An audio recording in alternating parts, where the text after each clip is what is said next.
Hello everyone and welcome to a brand new episode of Watch It in Action. I'm your host BouseFeenux, and if you're new here, and judging by my subscriber count over the past few days, a lot of you are, you're probably wondering what Watch It in Action is. Watch It in Action is my longest running series wherein I take a weapon, tell you what you need to know about it, show you a build, then show you how the weapon and build perform in a high level scenario. You don't have to use the build I show you, but take note that I do test the builds I use extensively, and I know they work in a variety of situations. Now, with all that said, welcome, and let's jump in.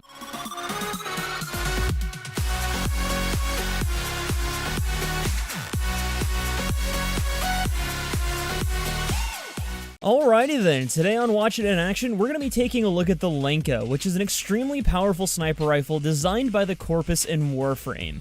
This is a fairly old weapon introduced in Update 8, but despite its age, it still holds up fantastically.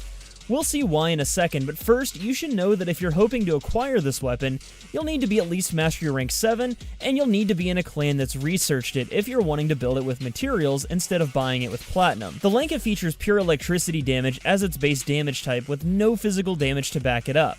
Note that even adding physical damage mods will not give you physical damage on this weapon, you'll just be wasting a mod slot. This sounds like a disadvantage until you realize that because this weapon lacks physical damage, you're able to put on just about any elemental, making it pretty much effective against anything you'd throw at it if you're using the correct build. Moreover, the Lanka features a firing mechanism where each shot is charged and held much like when firing a bow or using the opticore. This seems kinda strange at first until you actually get used to it. Most people dislike this mechanic, but personally, I don't really have much of an issue with it. The Lanka's lists of positives are about as long as its barrel and include, among other things, 5 meter and 8 punch through when fully charged, high critical chance and critical damage, decent status chance, pinpoint accuracy, and very high base damage.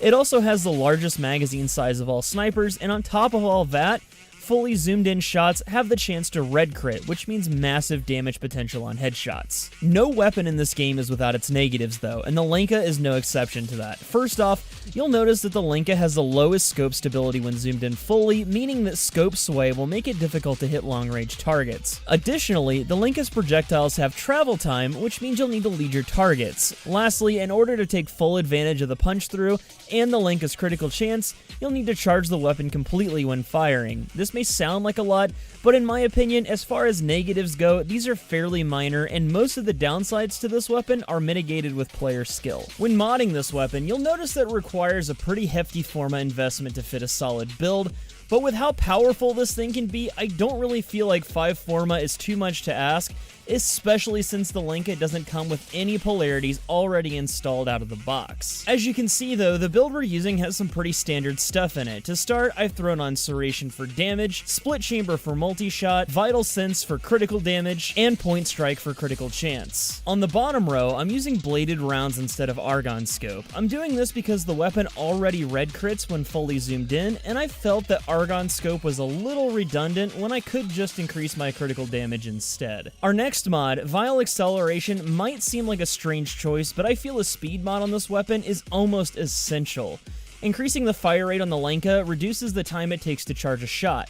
Vile Acceleration does reduce our damage by 15%, but with the DPS you can pull and the staggeringly high base damage the Lanka already has, this is negligible. Plus, Vile Acceleration gives us the highest fire rate increase per mod capacity point. Lastly, to round out the build, I've thrown on 2 elemental mods. These can be just about anything you want. Right now, I'm using Corrosive as just a placeholder to show you that 2 90% elemental mods can fit here. Normally at this point in the video, I would cut to the simulacrum and show footage of me destroying high-level enemies with a given weapon, but I wanted to take a quick second to point out that the Lanka is infamous for its cheese strats.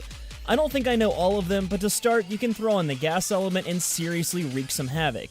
This one works so well because with gas equipped, the Lanka will have electricity damage as well. When electricity damage status procs, it stuns enemies in place. While this happens, the gas element usually procs as well, and it does damage over time. And since the Lanka has such high base damage, it'll tick for a bunch of damage.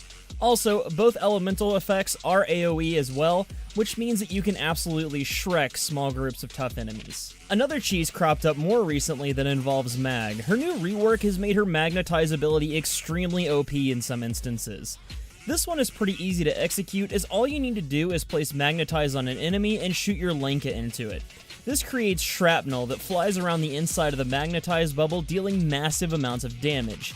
Adding insult to injury is the fact that the projectiles will continue to float around the inside of the bubble because of the Lanka's innate punch-through.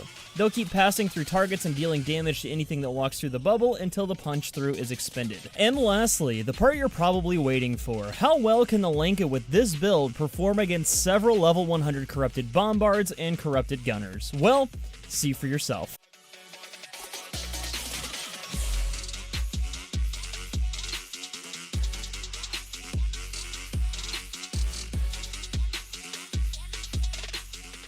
And bam, fully zoomed in, it only took us about 2 to 3 shots to bring each enemy down. Pretty impressive, I'd say. And now to answer the burning question, is this the best sniper rifle in Warframe? Honestly, I really don't think there is a best sniper in Warframe. I mean, the term itself is kind of an oxymoron, seeing as people that play Warframe seem to universally agree that snipers don't really have a place in this game. They're clunky, awkward to use, and don't really keep up with the game's fast-paced and high enemy spawn density.